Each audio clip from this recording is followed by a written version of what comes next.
Iran युद्ध में अकेले ट्रंप पड़ गए हैं, सिर्फ पाकिस्तान का सहारा है। मुनीर से लेकर शहबाज तक को ट्रंप ने कहां दौड़ाया भगाया है। ईरान युद्ध से पहले ट्रंप दावा करते थे कि उन्होंने दुनिया में कई जंगें रुकवाई हैं, लेकिन अब ईरान युद्ध में ट्रंप ऐसा उलझे हुए हैं कि वो खुद इस युद्ध को रोक नहीं पा रहे हैं। ईरान युद्ध के दौरान ट्रंप ने अपने सभी सहयोगियों पर हमले किए, जुबानी वार किया, सहयोगियों को दूर किया, जिसके बाद ट्रंप के पास कोई सहयोगी देश नहीं बचा जो युद्ध रुकवाने के लिए मध्यस्थता करवाए। ले देकर ट्रंप के पास सिर्फ पाकिस्तान ही बचा हुआ है, जिसके प्रधानमंत्री शहबाज शरीफ और फील्ड मार्शल मुनीर को ट्रंप कभी ईरान दौड़ाते हैं तो कभी सऊदी अरब भेज देते हैं।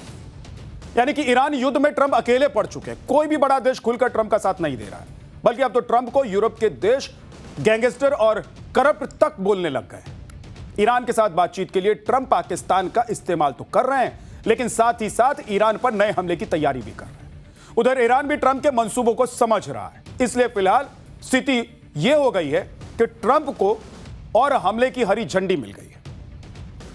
ईरान मिसाइल साइटों से मलबा हटा रहा है, दोनों देशों के बीच बातचीत भी होने वाली है। बातचीत की आड़ में ट्रंप ने बनाया है बड़ा प्लान। ईरान के ग्राउंड अटैक करने की तैयारी में अमेरिका है। यानी कि क्या बातचीत सिर्फ दिखावा है और अंदर ही अंदर ट्रंप खतरनाक प्लान तैयार कर रहे हैं? ऐसा हुआ तो पाकिस्तान की फजीहत हो जाएगी, जो इकलौता मध्यस्थ होने पर खुशी से फूले नहीं समा रहा है, उछल रहा है। यानी कि ईरान युद्ध ने नया टर्न ले लिया है। एक तरफ बातचीत की तैयारी हो रही है तो दूसरी तरफ नए अटैक की प्लानिंग की जा रही है। इन सब के बारे में पूरा अपडेट आज आपको देने वाला हूं, लेकिन पहले एक झलक देख लीजिए कि हो क्या रहा है।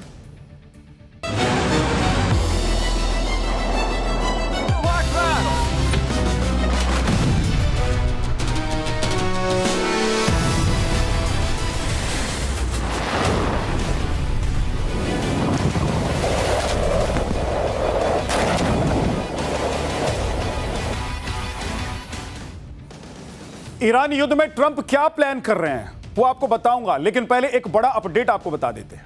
ईरान और अमेरिका के बीच समझौता नहीं होने की एक बड़ी वजह लेबनान पर इजराइल के हमले भी थे, क्योंकि ईरान का कहना था कि सीज फायर में लेबनान भी शामिल था, लेकिन अमेरिका और इजराइल ये मान नहीं रहे थे। लेकिन अब बड़ी खबर आ गई है, इजराइल और लेबनान के बीच 10 दिन का सीज फायर हो गया है।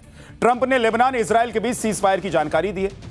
गुरुवार आधी रात से दोनों देशों के बीच सीज फायर शुरू होगा। अमेरिका में लेबनान और इजराइल के नेताओं के बीच बैठक हुई थी और बैठक के बाद सीज फायर करने का फैसला लिया गया है। इजराइल और लेबनान की लड़ाई में तो सीज फायर हो गया, लेकिन क्या ईरान के साथ भी अमेरिका की डील हो सकती है?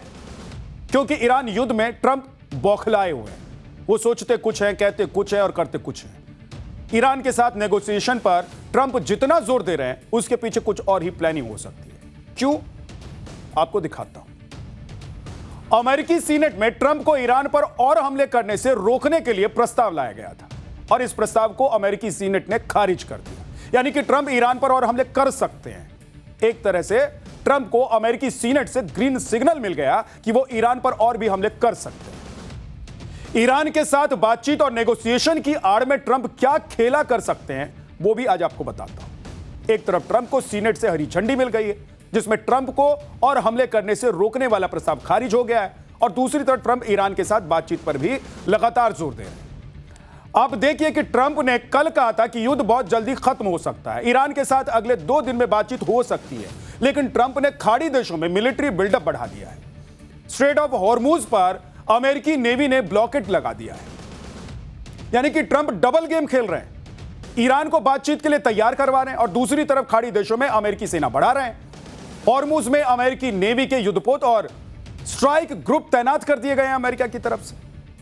यही आशंका रूस भी जता रहा है। रूस ने तो चेतावनी दे दी है कि ईरान के साथ बातचीत को ट्रंप कवर के लिए इस्तेमाल कर रहे हैं। ट्रंप का असली प्लान तो कुछ और ही है।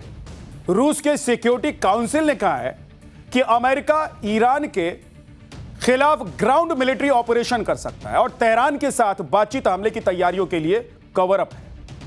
अमेरिका इजराइल पीस टॉक्स की आड़ में हमला कर सकते हैं। रूस ने कहा है कि खाड़ी देशों में अमेरिका अपनी सेना बढ़ा रहा है और इस क्षेत्र में फिलहाल 50,000 से ज्यादा अमेरिकी सैनिक मौजूद हैं। यही बात हमने पाठशाला में भी आपको बताई थी कि अमेरिका खाड़ी देशों में मिलिट्री डिप्लॉयमेंट बढ़ा रहा है। जब पीस टॉक की चर्चा हो रही है तो सेना की तैनाती बढ़ाने का क्या मतलब है भाई? किस मकसद से बढ़ाया जा रहा है? ट्रंप को ईरान में जो झटका लगा है, वो फजीयत हुई है, वो आसानी से भूलने वाला नहीं है। ट्रंप खुद को हीरो दिखाने के लिए कुछ भी कर सकते हैं।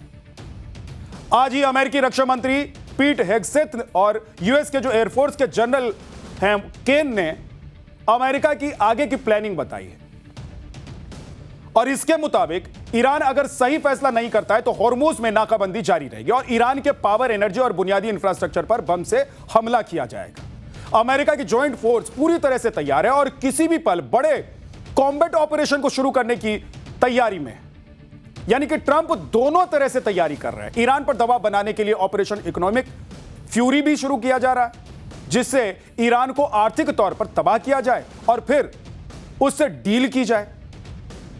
हो सकता है कि ट्रंप ईरान के खिलाफ ग्राउंड ऑपरेशन ना करें और यह भी हो सकता है कि मिलिट्री बिल्डअप के सहारे ट्रंप ईरान पर दबाव बना रहे हैं, लेकिन ईरान किसी भी तरह की स्थिति के लिए खुद को तैयार करने में जुटा हुआ है। ईरान जानता है कि ट्रंप कभी भी अपनी बात से पलट सकते हैं, इसलिए ईरान की सेना भी अपनी तरफ से तैयारी कर रही है। आप ये तस्वीर देख लीजिए। अमेरिका और इजराइल के हमलों से ईरान के मिसाइल लॉन्च साइटों को भारी नुकसान पहुंचा था। ईरान के मिसाइल साइट्स अंडरग्राउंड बने हुए हैं। अमेरिकी हमलों से इन साइट्स पर मुंह बंद हो गया था। अब ईरान इस मिसाइल के जो साइट्स हैं उनसे मलबा हटा रहा है, जिससे कि इनको फिर से हमले के लिए तैयार किया जा सके और जरूरत पड़ने पर इस्तेमाल किया जा सके। ट्रंप माहौल तो बना रहे हैं कि ईरान के पास अब कुछ बचा नहीं है, ईरान को डील करनी ही होगी, लेकिन सच्चाई ऐसी भी नहीं है जैसा ट्रंप दावा कर रहे हैं, बता रहे हैं। एक फैक्ट यह भी है कि ईरान अभी पूरी तरह से खत्म नहीं हुआ है और दूसरा फैक्ट यह भी है कि कोई भी बड़ा देश ईरान युद्ध में मध्यस्थता के लिए खुद सामने नहीं आ रहा है। ले देकर ट्रंप के पास सिर्फ पाकिस्तान बचा हुआ है। आज स्थिति यह है कि कोई बड़ा देश ईरान युद्ध में शामिल नहीं हो रहा है और न ही मध्यस्थता के लिए सामने आने को तैयार है। ब्रिटेन, फ्रांस, स्पेन, इटली जैसे सहयोगी देशों के साथ ट्रंप ने संबंध खराब तक कर लिए हैं और इसीलिए अब ट्रंप पाकिस्तान को अपना मैसेंजर बनाकर इधर से उधर, उधर से इधर दौड़ा रहे हैं। कल ही पाकिस्तान का field marshal Asim Munir Tehran पहुंचा हुआ था, तो दूसरी तरफ पाकिस्तानी पीएम शहबाज शरीफ को सऊदी अरब दौड़ा दिया। मुनीर और शहबाज दोनों ही अमेरिकी मैसेंजर के तौर पर काम कर रहे हैं। अब देखिए कि पाकिस्तान किस तरह से ईरान युद्ध में फंसा हुआ है। न लेना एक न देना दो, लेकिन पाकिस्तान फंसा हुआ है। न 3 में न 13 में, लेकिन पाकिस्तान की टांग फिर भी फंसी हुई है। ट्रंप ने असीम मुनीर और शहबाज शरीफ को अपना कुरियर बना लिया है। असीम मुनीर ने ट्रंप का मैसेज ईरान तक पहुंचाया, अब ईरान का जवाब लेकर मुनीर वॉशिंगटन जाएगा।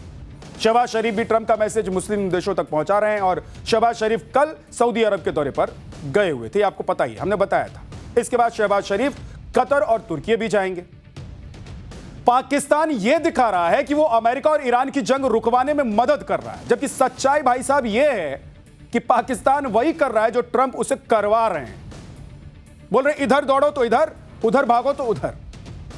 और इसके लिए व्हाइट हाउस ट्रंप को चाबी भी भर रहा है कि पाकिस्तान इकलौता मीडिएटर देश है और वो जो कर रहा है वो तारीफ के काबिल है। और इस्लामाबाद में ही अमेरिका और ईरान पीस टॉक का दूसरा राउंड भी होगा। पूरी दुनिया यह मान रही है कि किसी तरह से ईरान युद्ध खत्म हो, अमेरिका और ईरान के बीच समझौता हो जाए। अब तो इजराइल और लेबनान के बीच भी सीज फायर हो गया है, जिसकी डिमांड ईरान करता आया है। लेकिन ट्रंप का कोई भरोसा नहीं है, कोई भरोसा नहीं है ट्रंप का। वो कब क्या कर दें ये किसी को नहीं पता। अमेरिका और ईरान के बीच पीस टॉक के बाद ही पता चलेगा कि आगे होगा क्या।